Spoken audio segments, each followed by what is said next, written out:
Selamat datang di program pembelajaran Program Keperawatan Kampus Pangandaran, Universitas Padjadjaran. Saya, Teresia Eriani, dosen Fakultas Keperawatan Universitas Padjadjaran. Dalam video ini, saya akan menjelaskan tentang komunikasi organisasional.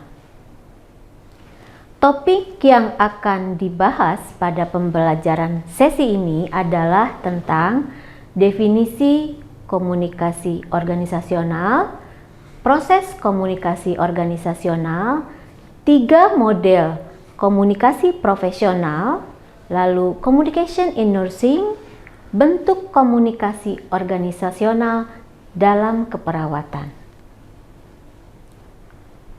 Komunikasi organisasi merupakan suatu proses pengalihan dan pemahaman informasi dalam satu jaringan hubungan yang saling tergantung satu sama lain dalam organisasi.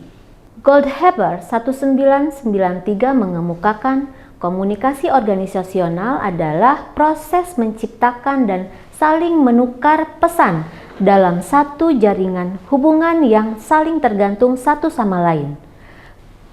Kemudian Peace dan Fowles tahun 2010 menyebutkan definisi fungsional komunikasi organisasi sebagai pertunjukan dan penafsiran pesan di antara unit-unit komunikasi yang merupakan bagian dari satu organisasi tertentu.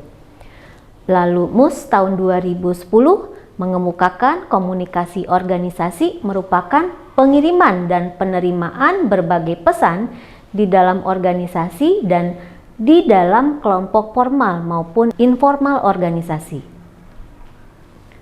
Proses komunikasi yang terjadi antara pengirim pesan atau sender dan penerima pesan atau receiver, di mana sender menggunakan simbol untuk menyampaikan ide menjadi pesan yang ditangkap oleh receiver.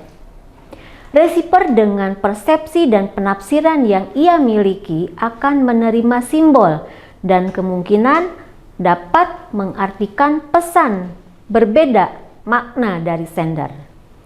Persepsi menentukan seseorang memilih atau mengabaikan pesan dan mempunyai tahap terpenting, yaitu interpretasi atau decoding atas informasi yang diperoleh.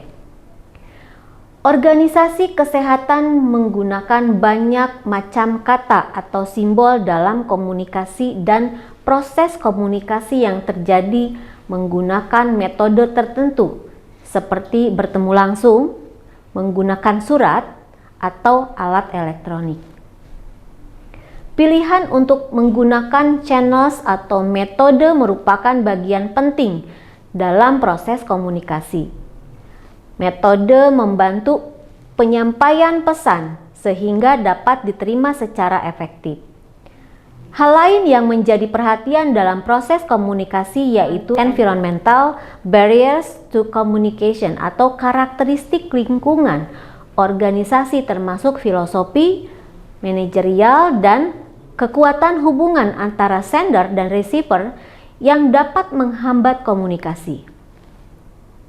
Komunikasi terjadi dengan efektif bila receiver dapat menerima pesan dengan baik, mengerti, menggunakan, dan ada umpan balik atau feedback terhadap pesan yang diterima oleh sender.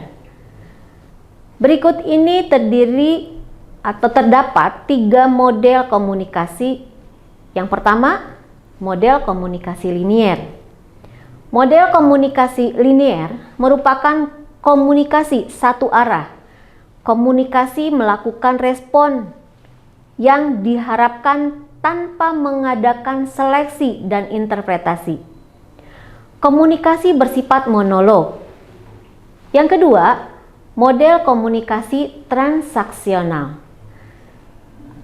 Model komunikasi transaksional merupakan model komunikasi di mana terdapat hubungan antara 2 orang atau lebih.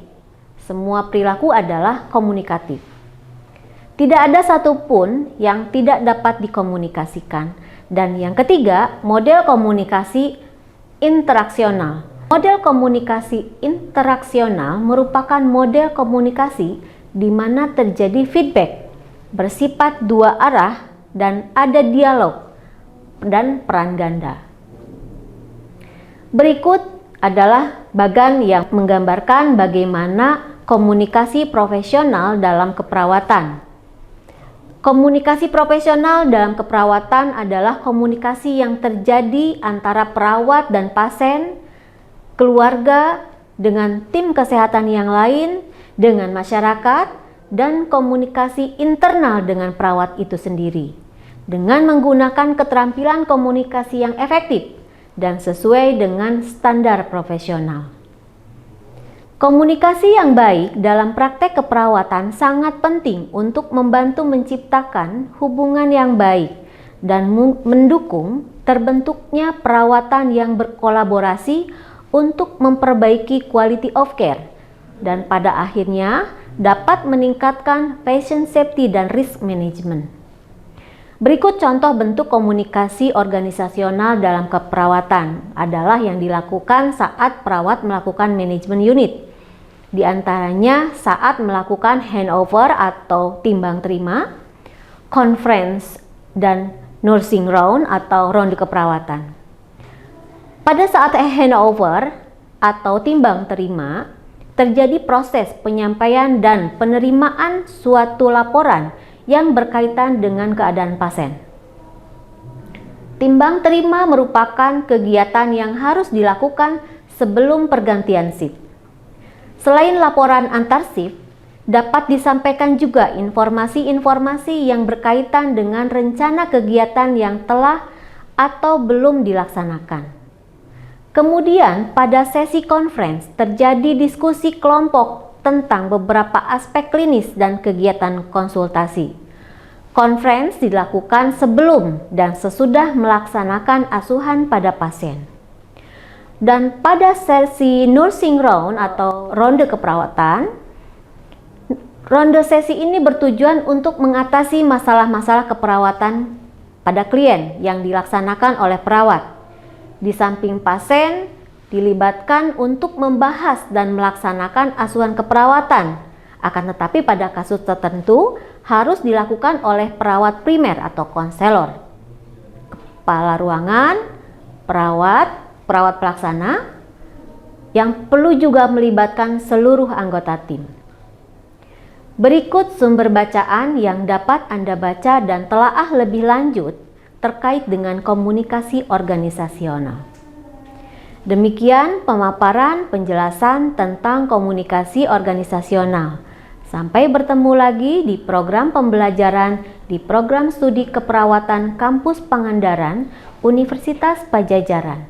Terima kasih.